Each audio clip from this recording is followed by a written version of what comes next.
A decade-long fault line is reopening in Manipur after violent protests broke out on the 3rd of May 2023 against a High Court direction to the state government on the inclusion of Meiteis in the scheduled tribes category. It all began when tribal groups in Manipur called for a 12-hour total shutdown in protest against the state government's survey on reserve forests and eviction from villages on the day of Chief Minister Biren Singh's visit on the 28th of April.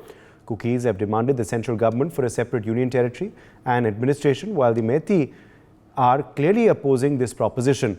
The central government has started having positive discussions on the conflict in Manipur, and the resolution of the crisis is part of the 100-day plan of the NDA government. Major Mohammad Ali Shah, defense expert, is with us live. We also have Gladi Waifu, Cookie activist, joining us live. Professor Amar Yumnam, ex-vice chancellor Manipur University, is with us live. B.L. Vora, security expert, also joins us on the broadcast. Major Shah, let me begin with you first. Are you hopeful of a resolution soon to the conflict in Manipur?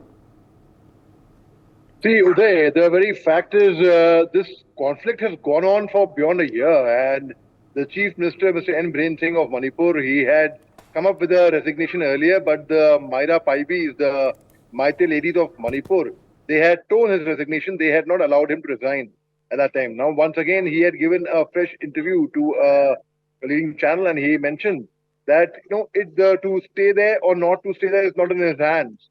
But the very fact, and also he said that the violence in Manipur has come down. It's very, very minute now.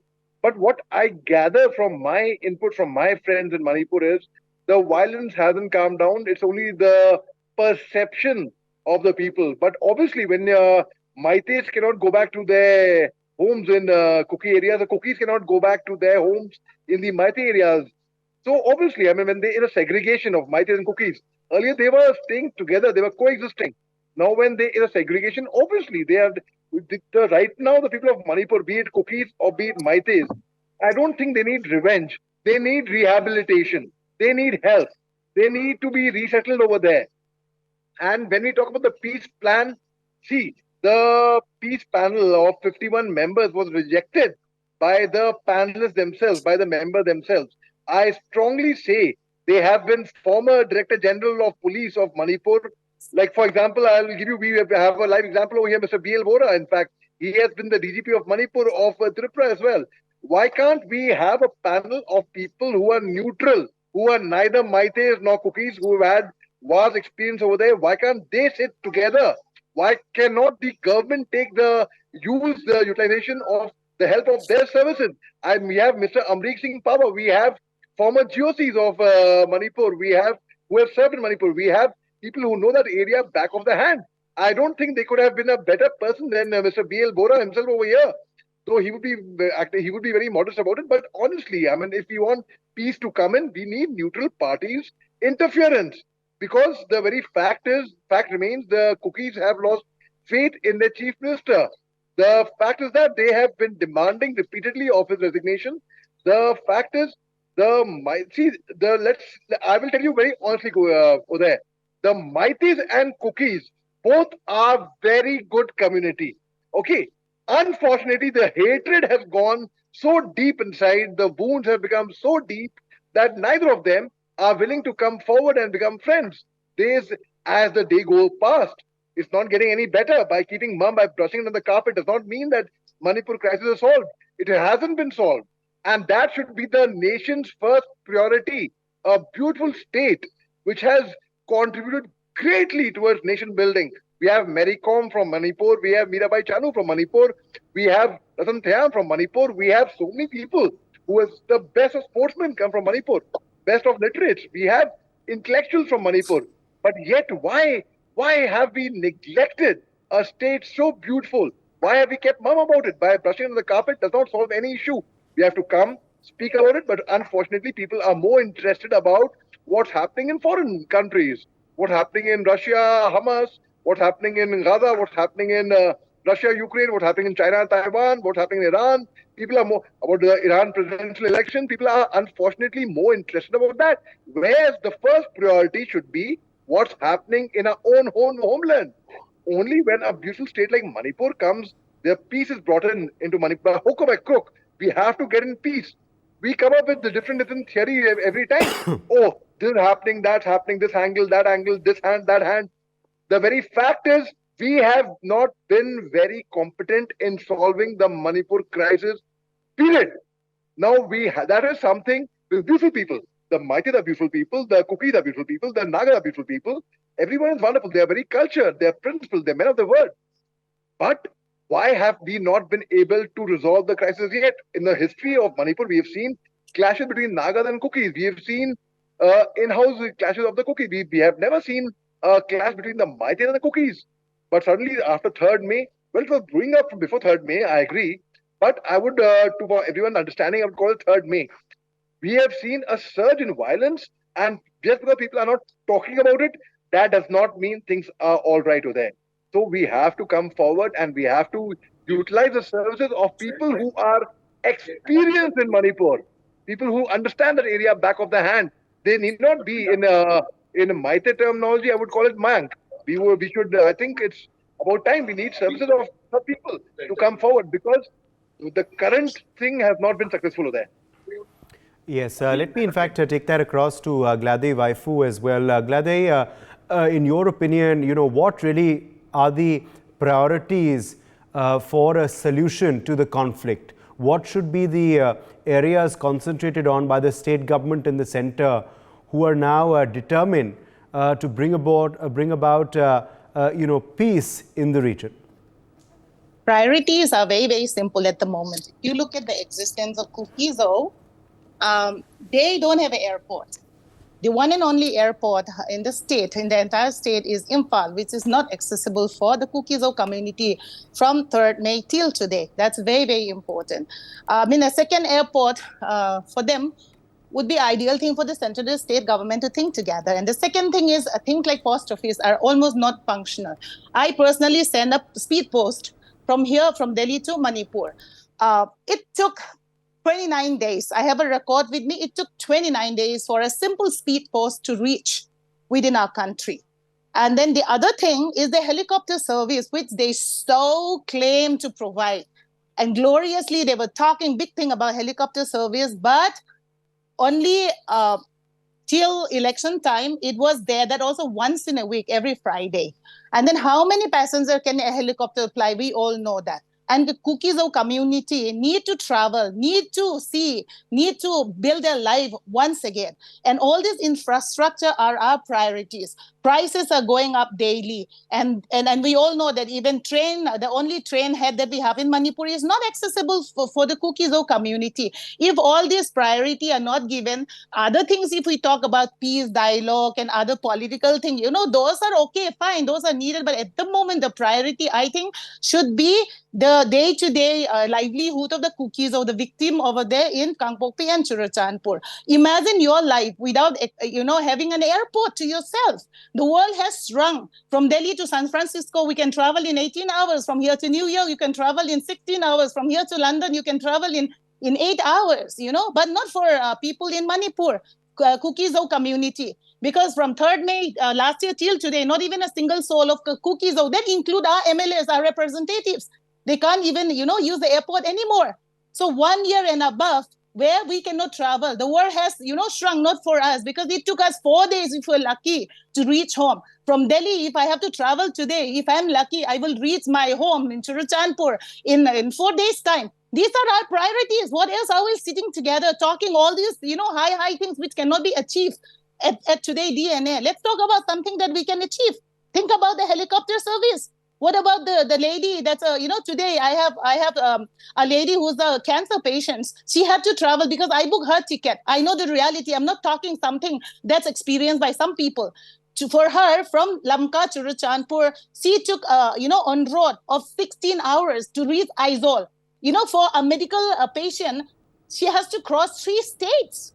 Think about that. If those are not priority. From Churachandpur, she took this private taxi with other passengers and reached Aizawl after 15 hours, wait in Aizawl for 6 hours, and she's lucky enough that we were able to help her with her flight ticket. No help from the government. From Aizawl today, right now, she's on her way to Guwahati, and she's a cancer patient, and she's in a relief center in Saikot village. If these are not priority, then what else? Debating here on TV, talking about what happened. We all know what happened. Access Yes. is clearly a problem, as you're telling us. Let Access me is bring in clearly a Nibir problem. Teka. Let me bring in Yes. Nibir Teka. He's joining us live from Manipur, in fact. Nibir, things need to change on ground. Basics need to change, and then we can talk about other things, says the cookie voice on our panel.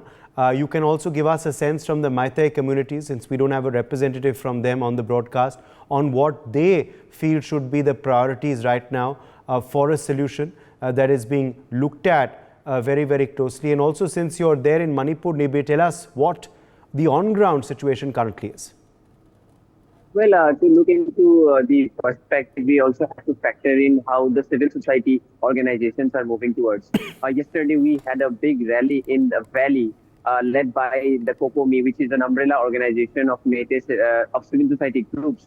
And the rally called for integrity of Manipur, total integrity of Manipur, and the rally highlighted the issues of which the Metis civil society strongly feel, and they talked about that Manipur's integrity shouldn't be compromised. So that was the rally, and thousands of people, including women, participated in that rally that talked about the integration of Manipur. Meanwhile, as far as the hill areas are concerned, we also have seen similar rallies and protests being taken out by the Cookies communities, especially in Chittanpur. Last week we saw how a rally was taken out demanding a political solution for the state, in the sense that they have called for a union territory. So politically, the demands have been about the union territory from the Kuki side. However, as things are on ground, the violence has subsided, but there is also a lacuna as far as the political solution is concerned. And both the civil society groups, especially the ones we have talked about, and also the local people, feel that there needs to be a dialogue between the communities as well as the political leaders, so that a solution can be reached as far as Manipur is concerned. Meanwhile, when I spoke to the Chief Minister of Manipur and I asked him about the course of action in the coming months to solve the crisis, he talked about having these discussions, high-level discussions that is planned out by the government along with the center leadership to take a further course of action to establish peace and to end this entire solution. But that remains to be seen how it is executed. However, the ideas have been drawn out already as far as mitigating the violence and the political instability as in Manipur is concerned. Back to you. Absolutely. And what about now the action plan, Nibir Teka? Because you've interviewed the Chief Minister exclusively. What did he list out as, what their outlook now is to bring about a solution to this impasse? The Home Minister also chaired a meeting on the Manipur situation very soon after, taking charge of the Home Ministry once again for this term. We've also heard the RSS chief say that Manipur needs to be a priority. So what are the areas you're getting a sense of, the center and the state are working on now? And will it be part of the center's 100-day plan as well? Well, yes, very importantly, the course of action is very important for the state. The Chief Minister has talked about a proper course of action in terms of having firstly discussions and deliberation, and also very important on the agenda of Manipur government right now is to rehabilitate those people who have been affected in the violence. We are expecting very soon a program by the government to rehabilitate those people whose lives were affected, and there might be a distribution program as far as the beneficiary schemes are concerned to those people who were affected in the violence. So that is the priority of the government in the current time, is to firstly rehabilitate the people who were affected. Secondly, as far as the political solution is concerned, the issue has been taken up by the center, and it is the center that is going to spearhead the dialogue between the communities as well as between the political leadership to steer a course for achieving total peace, as well as to bring about a confidence among both the communities in Manipur. And I think that is where the Manipur state is going towards. They are going towards these meetings, and as Amit Shah has also conducted a high-level meeting where he has talked about. We've talked with the Intelligence Bureau chief, as well as the DGP, as well as the security advisor, and their issue firstly was to address the security concerns in the state, and even if required, more deployment of security forces to mitigate the security tension. So at present, the issue is to bring about a peace and stability through these measures. And then future course, once the peace is achieved, will be to talk about a political solution in the state. Yeah, let me get in Professor Yumnan as well at this point. Professor Yumnan, according to you, of course, how soon could we see changes on ground in Manipur if we work earnestly? And what need to be the priority areas as we go about bringing peace to the region? Well, let us be very clear on certain things. Whatever discussions and debates I have witnessed so far, fails to understand that, such a thing is happening in Manipur for such a long time. We must accept the fact that happenings of such nature in Manipur necessarily has international and political economic dimensions. All the debates so far have been ignoring that dimension, number one. Number two, when we try to look at it from the perspective of Indian administration, let us be very clear on the nature of evolution of the state in Manipur and the nature of the state in India. Say, for example, Indian history is founded on civilization, Indus Valley civilization, Aryan civilization, like that. That is how Indian history developed. But in the case of Manipur, history is necessarily an evolving one. It has got evolutionary foundations. So when we look at these realities, where necessarily international political economic dimension, we know what is happening in Myanmar. And this is an issue which I have been raising to the government of India also for quite some time. We need to give attention to this.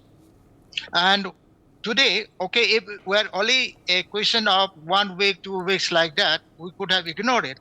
Now that the crisis has been there for more than a year, we simply cannot ignore the international political economic dimension of the crisis which Manipur is facing today, which is now a national crisis, number one. Number two, now that the crisis has reached that stage, we must accept the fact that nobody would have a perfect knowledge. For example, Meiteis have got an institutional character which is very different from that of the Kukis. Meiteis have already established at a very mature level private property rights regime, but which is not so in the case of the Kukis.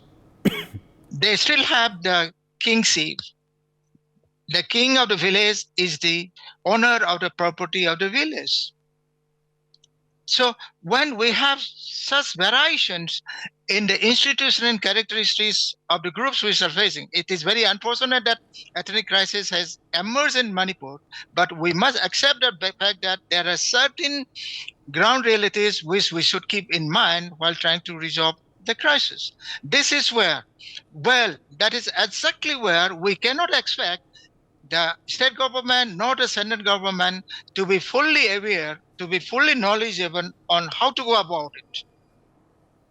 Yes. So if we want a real solution, it's not even the dialogue between two groups that is important, no doubt, but we should, by the about 5 or 6 months, the government should have constituted a committee to look into the crisis. I can imagine you have a crisis which the state has been facing for more than a year. The government also doesn't indulge in it. I mean, there's no preparation, no application of mind visible that the state government nor the central government doesn't seem like, they seem to be applying their mind on the crisis which Manipur has been facing. Now that they are forced, they are compelled to look into the crisis, we should rather be looking to stop the crisis, violence immediately. We should rather be looking for a long-term solution to the issues. Because, as I said, there are so many evolutionary issues to be addressed. There are so many historical issues to be addressed. There are so many international political issues to be addressed. There are so many issues of the capacity of the state to be addressed. Capacity of the state, I'm not talking about state of Manipur, I'm talking about state with, in the common sense, the government.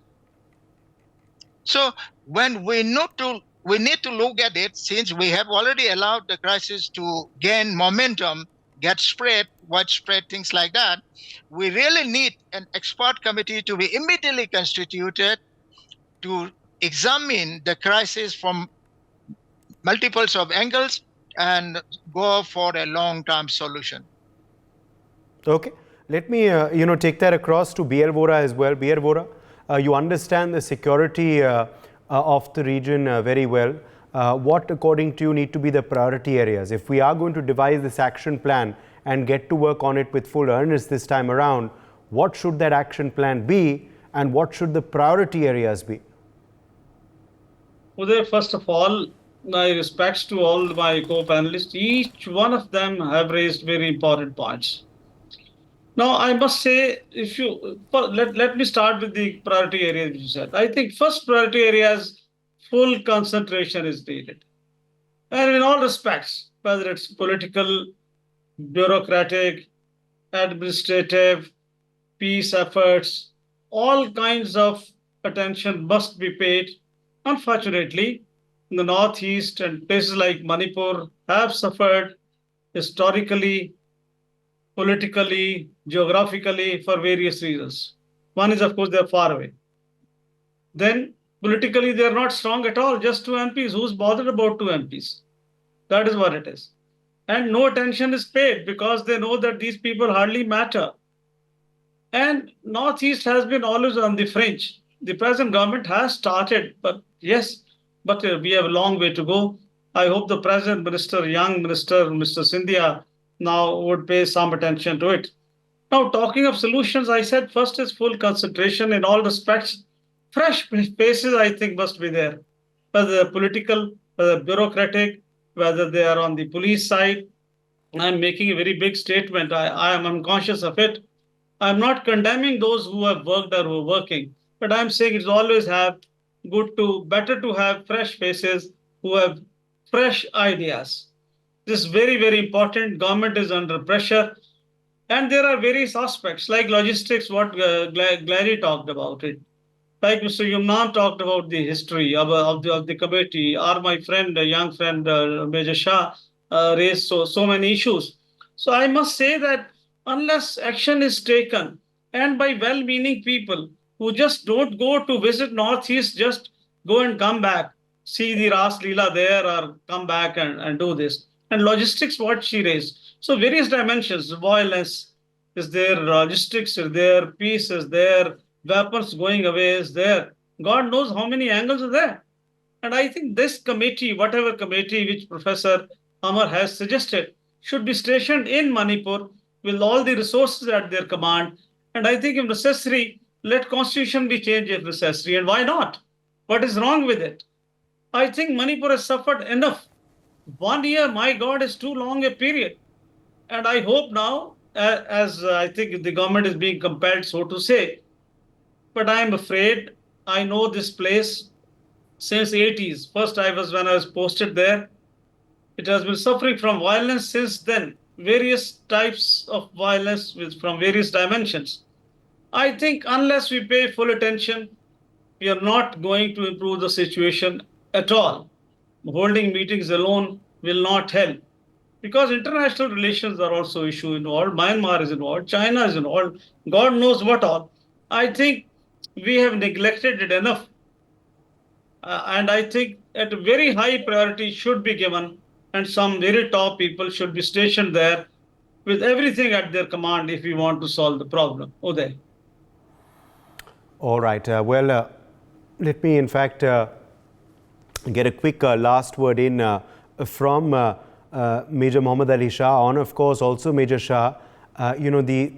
The equal representation of both voices, as you're saying, on this new committee and experts who you believe should be formed. Are we being too hopeful, or do we believe that we can bring about changes in the first 100 days of this new Modi 3.0 government?